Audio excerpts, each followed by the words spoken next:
Good afternoon, ladies and gentlemen. Thank you for being here. Good Monday to you. Before I take your questions, I just wanted to note that on behalf of all of us in the press office and from the President on down, we want to express our condolences to the NBC family and to the Palmer family at the loss of John Palmer, who was truly one of the greats, in my view. A wonderful man, a terrific reporter, and someone who is as old school as you could get, and just decent to the core. So with that, I'll go straight to the Associated Press. Thanks, Jay. A couple of questions on the embassy closures and the threat surrounding that. Can you be a little more specific about the type of chatter that led to these closures? Are we talking about intercepts of electronic communications? Well, Julie, I appreciate the question, and I certainly understand the interest. There's a great deal of focus and attention on this in the press, in the public, and of course within our administration. We take the threat very seriously and have taken action because of that. I'm not in a position to discuss specific intelligence, but we believe that this threat is significant, and we are taking it seriously for that reason, and have taken the actions that the State Department announced out of an abundance of caution, and will continue to monitor this and take action as necessary. Is this threat contained just to Americans and American interests overseas, or is there any heightened threat to Americans in the U.S.? I would say that the threat is emanating from and maybe directed towards the Arabian Peninsula, but it is beyond that potentially, and that is why we have taken some of the actions we've taken, and we can't be more specific than that, except to say that the embassy closures that we've announced are in reaction to that out of an abundance of caution, and the extension of those closures does not reflect a new stream of threat information, but is more a reflection of taking necessary precautions. But I just want to clarify, you say that this is largely contained to the Arabian Peninsula, but also beyond that. Does beyond that include Americans in the U.S.? I think that the threat from al-Qaeda and affiliated organizations to the United States and to the American people has been a reality that we've talked about for a long time now. But I think this specific threat that's again, I'm not going to get into specific intelligence matters. I can tell you that we have taken the action we've taken out of an abundance of caution, and we have issued the warnings that we've issued in order to make sure that the American people are aware of the potential threat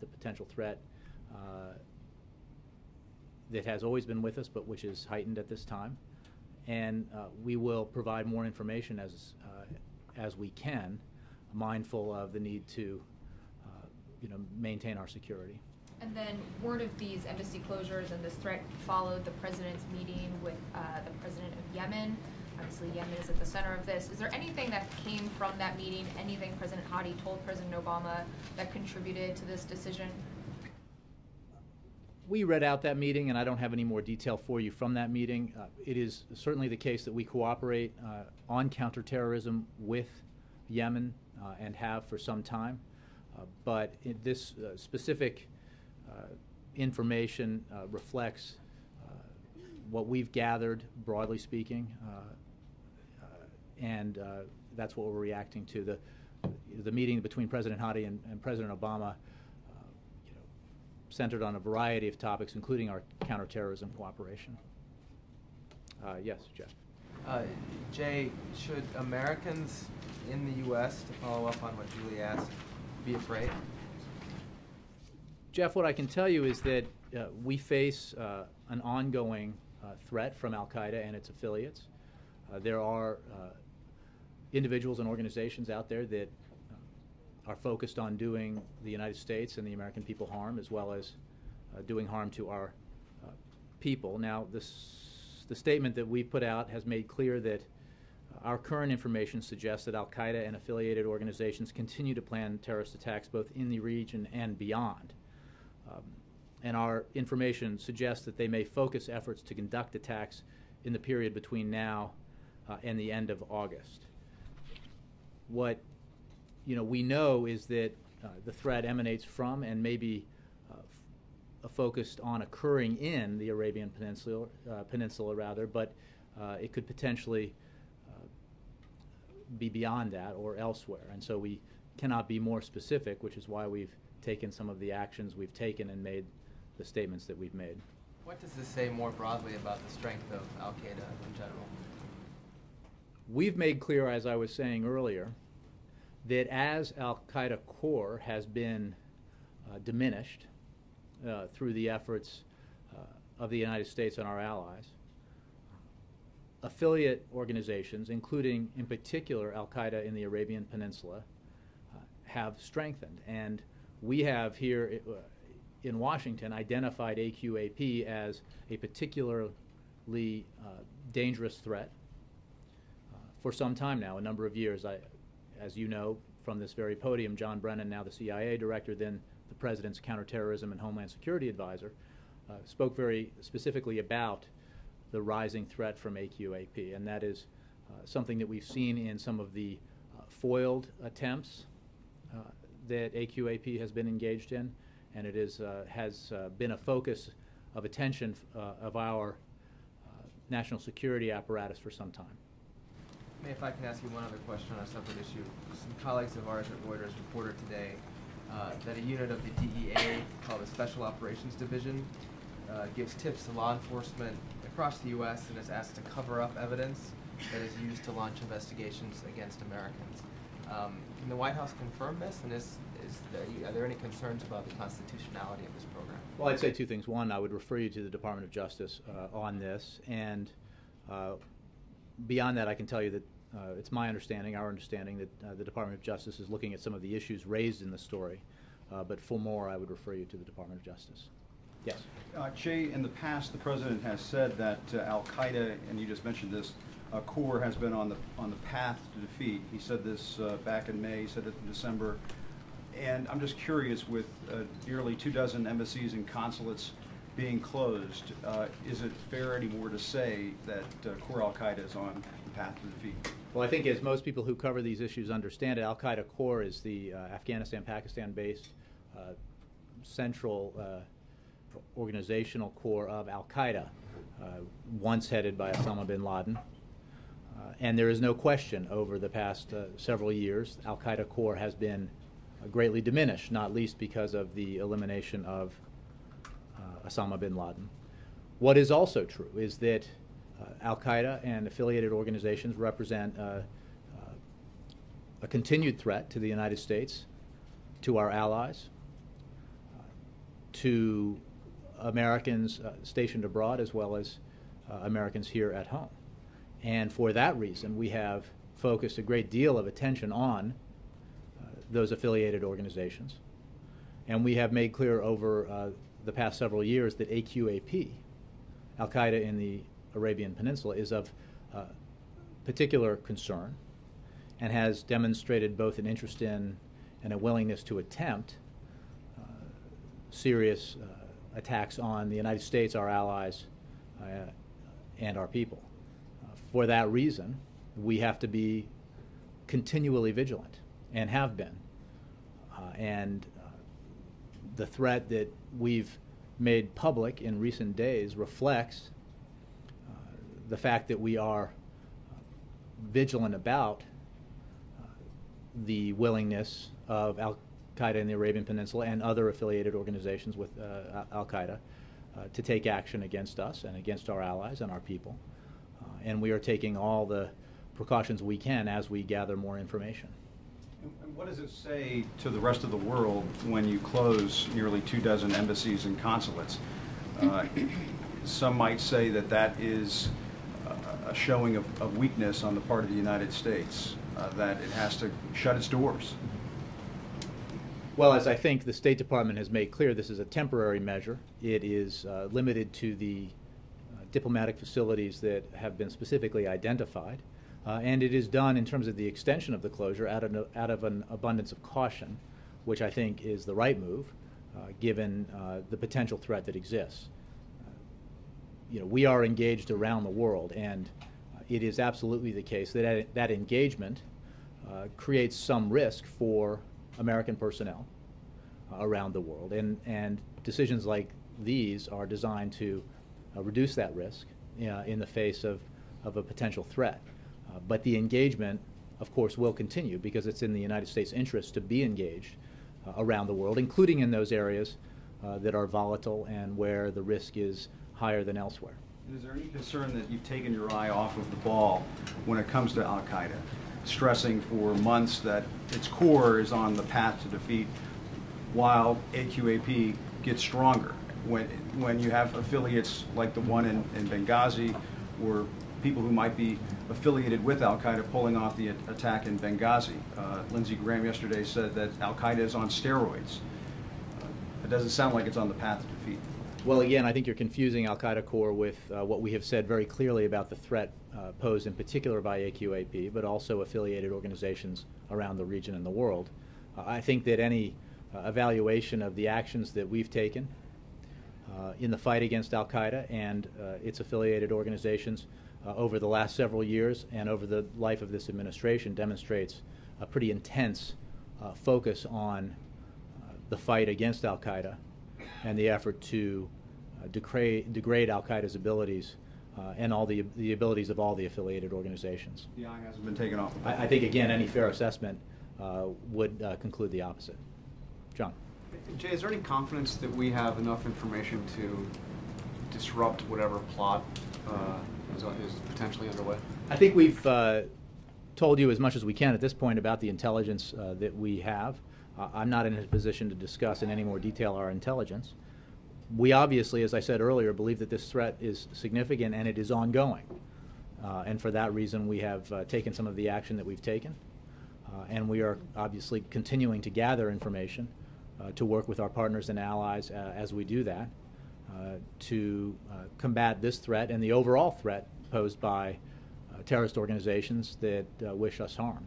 And on Edward Snowden, you said that the administration is looking at the utility of the summit in Moscow in September. Have you had any further information on that? I have no new announcement for you today. As I said the other day, this was not a positive development, and while we have a wide range of interests with the Russians, we are continuing to evaluate the utility of a summit.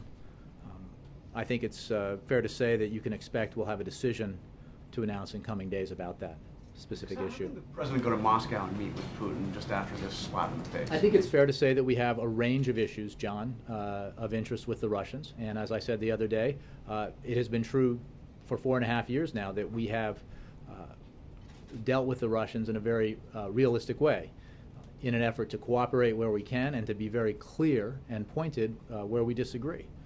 We obviously disagree with the Russians very strongly about the decision they've made on Mr. Snowden. We disagree with the Russians on a number of other issues, including Syria. And we've made those disagreements plain, both publicly and privately, in our discussions with the Russians. So when it comes to the utility of a summit in Moscow, a bilateral summit, we are evaluating that against not just our disagreement over Mr. Snowden, but some of the other issues where we have failed to see thus far eye to eye. And once we have fully assessed the utility of a summit, we'll make an announcement. Major. A couple things, since we haven't had a chance to talk to you about this. There's been a lot of speculation over the weekend that it's maybe the president's birthday, maybe it's the end of Ramadan, maybe it's the anniversary of the Kenya-Tanzania bombings. I'd like to see if you can, in any way, shape, or form, communicate something that is non-speculative about what this threat stream seems to be about and does have any connection to what has been speculated possible touch points that I just listed. I cannot shed light on what has generated this particular threat. We simply act on the information that we have. We obviously share the information we have with our partners and allies as we identify and try to take action against those who would do us harm and pose a threat to us and who may be organizing an attempt to attack either the United States, our allies, or a U.S. facility. But beyond that, I don't have any specific information to provide to you about this particular threat and what it's related to. Okay. As you told us over the weekend, the President was routinely briefed on this. In the past, when you look at case studies of times when the United States government has announced and not announced, there have been different tactical reasons for that. And sometimes when there's an announcement, there's a change in the information flow, there's a change in the chatter, there's a change in the operational communication that potential terrorists go through. Can you tell us anything about if that's changed over the weekend after the announcement on Friday?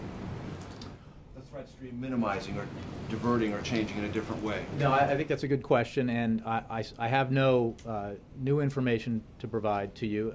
We have no new threat stream that is related to our decision to extend the closure of facilities. And I can say that because understandably a new decision like that coming on the original decision to close some facilities on Sunday might be read as indicating that we have a new stream of information, and we do not. We're simply working off of the information we had coming into the weekend to act prudently in further extending the closures. Senator Graham and Senator McCain are in Egypt. I know we talked a little bit about this last week, but is there something, for example, with any conversations between the President or senior administration officials before they arrived in Egypt, do you expect to hear back from them? And in the intervening weeks since the last spate of violence, is there anything that you are prepared to say about the direction of Egypt, either pro or con, or helpful or not helpful? Well, on the visit by Senators McCain and Graham, I can say that we're continuing to consult closely with Congress, and that includes those two senators with whom we have had, at the highest levels, discussions about matters of national security and foreign policy. As you know, those two senators met with the President not long ago to discuss national security issues. And we will, of course, consult with them and other members of Congress on developments in Egypt in the days and weeks ahead.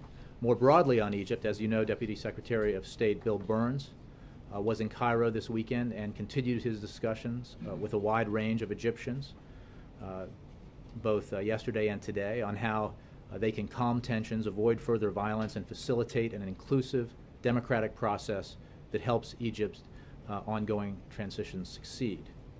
Deputy Secretary Burns has extended his trip, as has the EU Special Representative Bernardino Leon.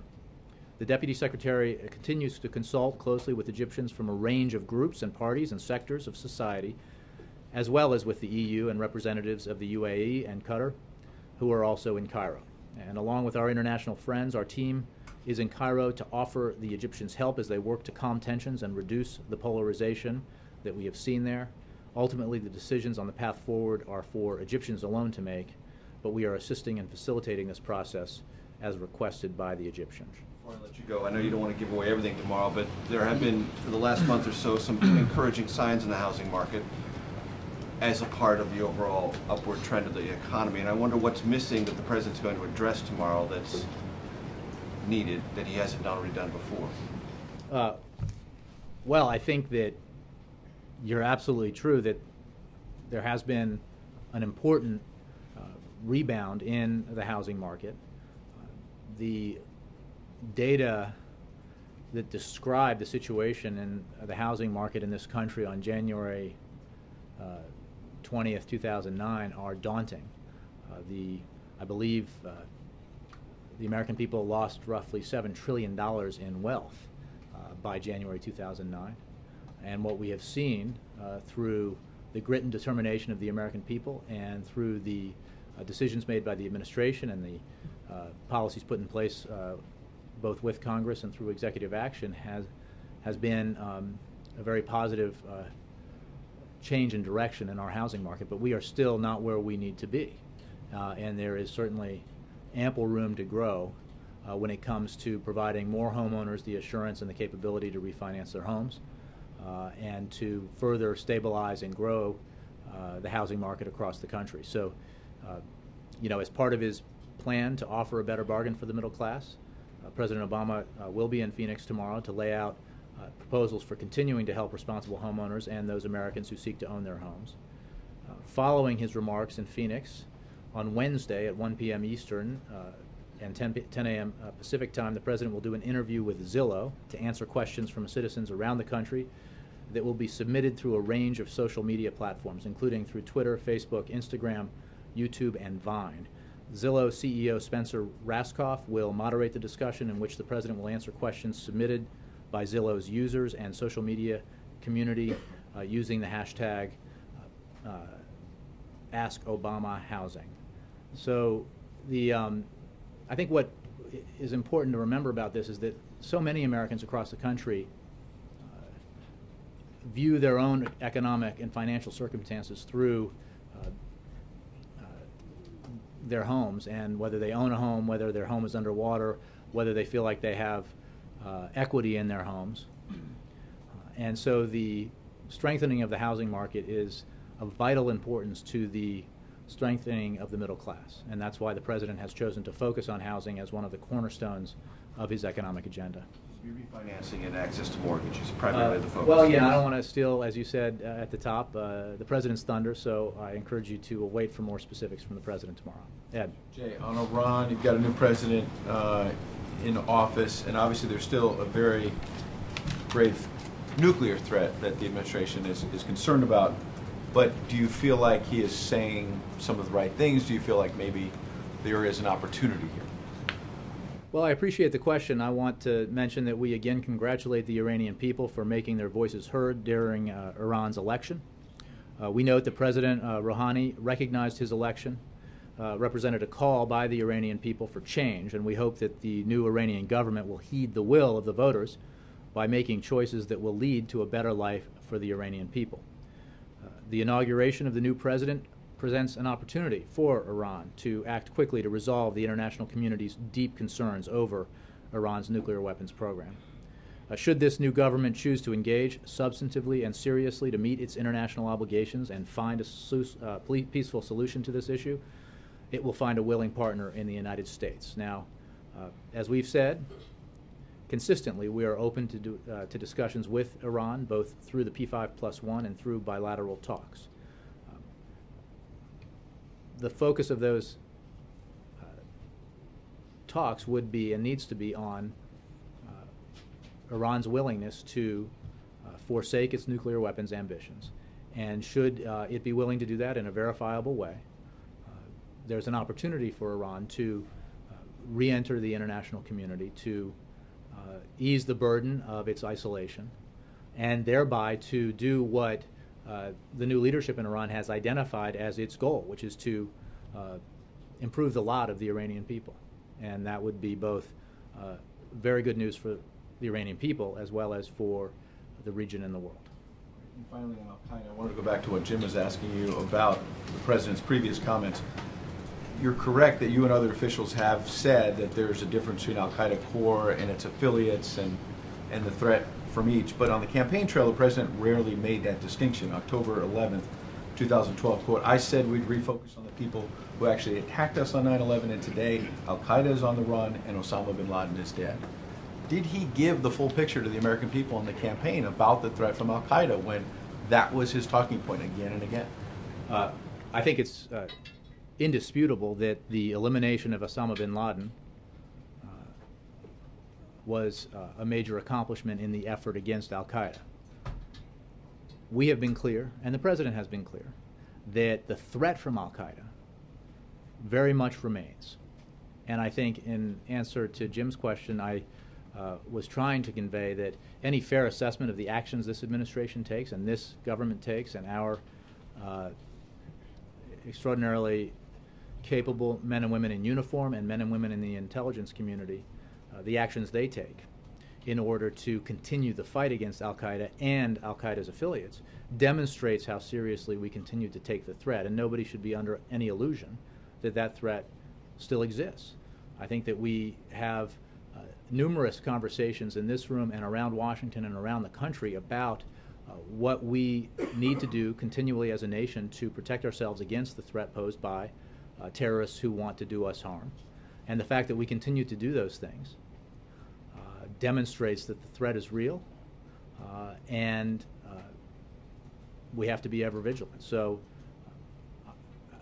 again, as I said earlier, I don't think there's any fair reading of the efforts we've made in the fight against AQAP and other Al-Qaeda affiliates But he rarely had those caveats that you're adding. Again, now. I think that's- He said I they're on think- the run. He said they've been decimated. There's but no question he didn't that say their affiliates Al-Qaeda's might core, get us. well, that's just not true, but Al-Qaeda's core leadership, the leadership that attacked the United States on September 11th, 2001, has been decimated. Al-Qaeda core in the AfPak region has been greatly diminished and is on the run. And we have brought continual pressure to bear on both Al-Qaeda core and Al-Qaeda's affiliates. And we have, for a number of years now, made clear that our attention in terms of the threat presented by Al-Qaeda has shifted in focus to some of these affiliates, in particular AQAP. And John Brennan and others have been categorical about that in public. So I think that represents the full picture. JX, I want to Yeah. follow up on that from the other side. There have actually been numerous drone strikes that have taken place in Yemen, some of which you guys have confirmed, some of which you haven't. Understandable on that front, but have been talked about of taking out leaders of AQAP. And I guess my question is more about, is the drone strikes not working? AQAP, we've supposedly gone after their leadership, had success in getting, is this, yeah, as you get rid of one leader, two more come up? Is there an explanation of why is AQAP apparently as operational as they are today, with all the effort that you guys have talked about in public? Like I said, some of it has been that way, some of it has been reported behind the scenes. Why is this not working? Well, I don't think that the fact that there is a continual threat from the most operational of the AQ affiliates suggests that we haven't brought enormous focus to the effort to degrade those affiliates. We have, and we have worked with Yemen and other partners when it comes to AQAP. We have worked with other international partners around the world in our efforts to degrade Al-Qaeda and its affiliates in different parts of the region and the world. And we'll continue to do that. But as we do that, we have to recognize that we're talking about an organization and individuals who are singularly focused on doing harm to our interests and our people. And we have to therefore be mindful of that threat and take action accordingly. Do you concur with Congressman Adam Schiff, a member of the Intelligence Committee, said this morning that he thinks the drone strikes, particularly in Yemen, have been a double-edged sword? That for every success you had, it's served as a recruiting tool for AQAP. Yeah, I'm not going to talk about specific means by which we take the fight to Al-Qaeda or its affiliates. I will simply say that it is our view that we have to continue to take the fight to those institutions, those organizations, and those individuals that are actively plotting to attack the United States, attack American citizens, attack Americans stationed abroad, attack our allies and their people, for as long as that threat exists. And that effort extends beyond the kinetic actions that can be taken. It includes all of the work we do with our partners in the region and around the world through intelligence and other means to ensure that we are doing everything we can to enhance the security of the American people and our men and women stationed around the world. On the worldwide travel alert, is this an indication that any American tourist, any American businessman traveling overseas is potentially a target, or is this worldwide travel alert just an overabundance of caution? I think in this situation, it was the judgment made by the administration that providing the alert was the right course of action, understanding that it was fairly general. We are taking actions when it comes to the traveling public through TSA and other organizations to ensure the security of the traveling public and enhance that security. But as we said earlier, we can't be specific about, or I said earlier and others have said earlier, we can't be specific about where it is less safe and where it is more safe. So we need to make sure that everyone is aware that there is an existing threat. Two other quick things. Why are McCain and Lindsey Graham acting on behalf of the White House in this instance? I know there's been, you said that he's been fully briefed. their role as mediator in this situation? Are they there basically on behalf of the administration? Well, I don't know that they're there as mediators. I think they're there representing the United States Congress, the United States Senate. They're two leaders in the Senate on matters of foreign policy for the Republican Party in particular, but they have certainly been in conversation with the President and others on the President's national security team. And I think their efforts in Egypt and the conversations they have represent the broad interest that not just the administration has, but that the Congress has in what's happening there. And we'll work. Direct. I mean, they are carrying, as far as General Sisi is concerned, the Muslim Brotherhood. They're representing the interests of President Obama. Deputy Secretary Burns is representing the administration in Cairo as I speak, and has been for several days and has on his prior visits there. Senators Graham and McCain are representing themselves, obviously, the U.S. Senate, the U.S. Congress, but we are all focused together on the very volatile situation in Egypt, and there is no question that we consult regularly with members of Congress, especially those members like Senators Graham and McCain, who have a particularly keen interest in the country and the region. Is the G20 at all in jeopardy? I mean, is there a way, you said that you don't? I don't foresee a change in the President's schedule. Adding the U.S. prestige by going to St. Petersburg? I don't see a change. There is not a change to announce in the President's schedule. The G20 is an international meeting, one that the United States was very instrumental in setting up as an annual meeting of 20 nations to discuss international economic policy and other policies. So the President's schedule remains as it was, which includes attending that summit. Could he end up not attending, but the U.S. attends? Well, again, I don't foresee a change in his participation, and I don't have any further scheduling announcements. Margaret. Thanks, Jay. The embassy closings come as there's this debate over the NSA's surveillance programs, and I'm wondering whether the intelligence and the ongoing threat that the U.S. has identified helps bolster the case for the NSA's activities and programs. You know, I'm not going to blend those two stories or those two issues together. We have a threat that we have advised the public about and discussed with you in the media, and we are acting in reaction to that threat. And we have a separate, we have a set of issues regarding the unauthorized disclosure of some classified information that has led to a debate about the programs we have in place to protect our security and the balance that we seek and the President seeks in both protecting our security and in maintaining the privacy of the American people. So we're focused when it comes to the threat on what that threat represents, how we can act against it, and ensure the security and protection of the American people and of our facilities abroad. I wouldn't blend the two issues. I don't mean this facetiously, it's a real question. Operationally, what difference does it make if the AQ core is weakened while the AQ branches are strengthened? Does it make it easier or harder, or is it a wash in terms of al-Qaeda's ability to organize some sort of worldwide thing if there are a bunch of branches without a core? Well, I think that some counterterrorism experts might be able to address this with greater detail. Al-Qaeda core, headed by Osama bin Laden and Zawahiri and others, took dramatic action on several instances to inflict damage and take the lives on the American people and take the lives of Americans. And therefore, the actions we took against, as a nation, Al-Qaeda core were both the right thing to do and necessary when it came to mitigating the threat that Al-Qaeda core represented and represents. It is diminished but not defeated.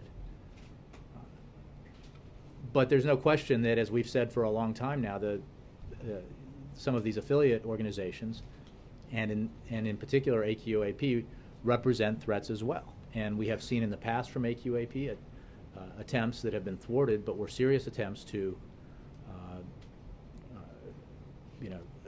inflict damage on the American people and engage in spectacular attacks against U.S. interests and people. and we have to be mindful of that, and that's why we are responding to this current threat in the way that we are. I'm going to only be able to take a couple of more. Ari? The President is speaking at Camp Pendleton and then also to disabled American veterans. Is the focus going to be middle-class jobs and opportunities sort of in civilian life, or is it going to be foreign policy speech? Is it going to focus on wars ending? Can you just give us a framework to think about these two events? Well, I don't want to steal his thunder for those events either. I think when it comes to visiting Camp Pendleton, the President very much looks forward to, as he always does, visiting with our troops, both when they're stationed here in the United States and when they're stationed abroad. And I think you can expect those remarks to be focused on the troops themselves. And then, obviously, there are a host of issues that this President believes merit the attention of the American people and of Washington when it comes to our veterans, and in particular our disabled veterans. So he looks forward to that event as well. So this is not branded as part of the middle-class jobs economic This is tour. not, no, neither of those events are one of the cornerstones that we talked about when it came to this series of speeches building on the original speech in Galesburg. Jackie? Jay, from the start, the President has tried to get away from the talking about a global war on terror as the previous administration did.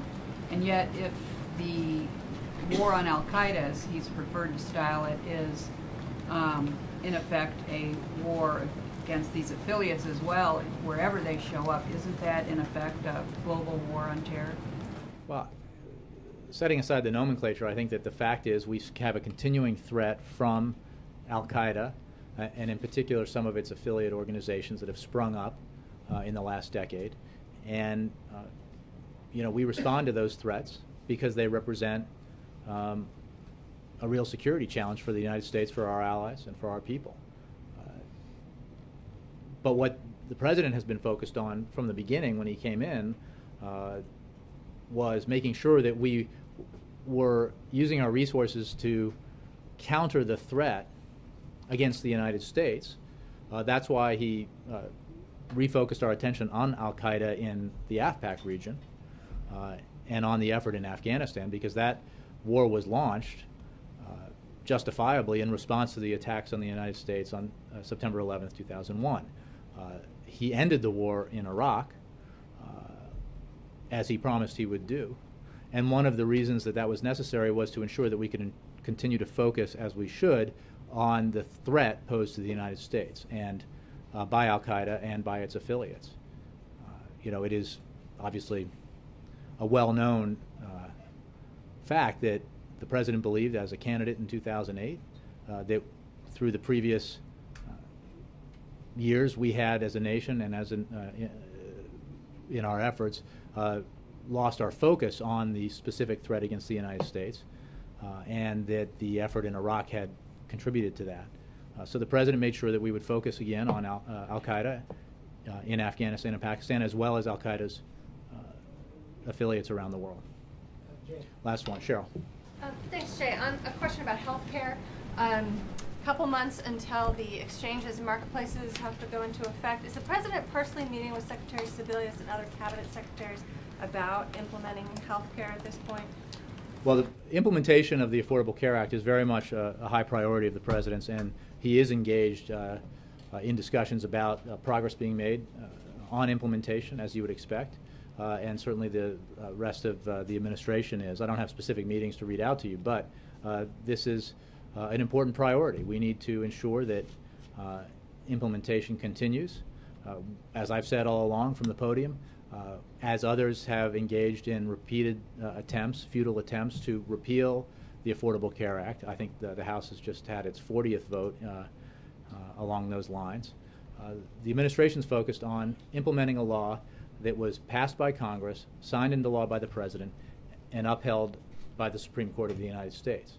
A law that is already providing benefits to millions of Americans, to young people on their parents' insurance policies, to seniors benefiting from discounted prescription drugs, to everyone who will benefit from the inability of insurance companies to deny coverage to those with pre-existing conditions.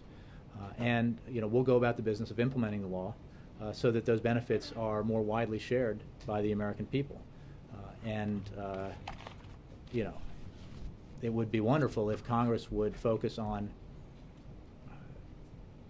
assisting in that implementation, because everyone's constituents, no matter what state you're from or what district you represent, stands to benefit from the greater access to insurance that the Affordable Care Act provides, the benefits that the Affordable Care Act, when it's implemented fully, will provide to Americans across the country. And you know, when a citizen of District Y in State X wants to know how he or she can benefit from the Affordable Care Act, I would hope that members of Congress and their staff in those districts would provide the information to their constituents that their constituents deserve by law. Thank you very much. Any comment on the baseball suspensions? Just in terms of, No, I don't have any. Jay, happy birthday to the president and my best wishes. I will tell him. Thank you, sir.